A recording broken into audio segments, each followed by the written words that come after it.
మిగతా అప్డేట్స్ చూద్దాం. డిఎస్సి నియామకాలపై వైసీపీకి మంత్రి నారా లోకేష్ కౌంటర్ ఇచ్చారు.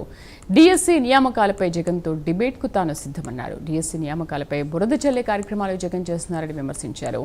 ఒకే కులం వారికి స్పోర్ట్స్ కోటాలో ఉద్యోగాలు ఇచ్చామని ప్రచారం చేశారని అన్నారు. స్పోర్ట్స్ కోటాల లిస్టు బయటపెట్టగానే వైసీపీ నుంచి సమాధానం లేదన్నారు. జగన్ నివాసానికి 200 మీటర్ల దూరంలో ఉన్నానన్న మంత్రి నారా లోకేష్ జగన్ వస్తే డిబేట్కు తాను సిద్ధమని అన్నారు. పారదర్శకంగా నడిపించాం.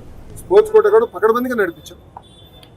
ఒక్కరికి అన్యాయం చేసాం, పొరపాటు ఒక్కరికి అన్యాయం చేసాం.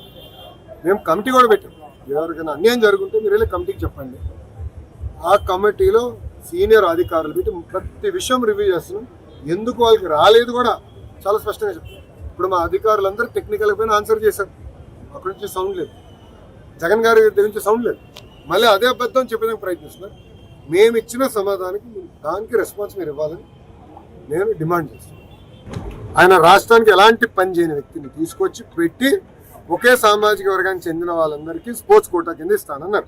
ఇప్పుడు మేము బయట పెట్టి ఆ మంది ఎక్కడున్నాడు, ఆ మనిషి ఎక్కడున్నాడు, సమాపన చెప్పాలి కదా. చెప్పమనండి ఇప్పుడని. అంటే అబద్ధాలు చెప్పి మా పైన బురద జల్లి పారిపోతున్నారు.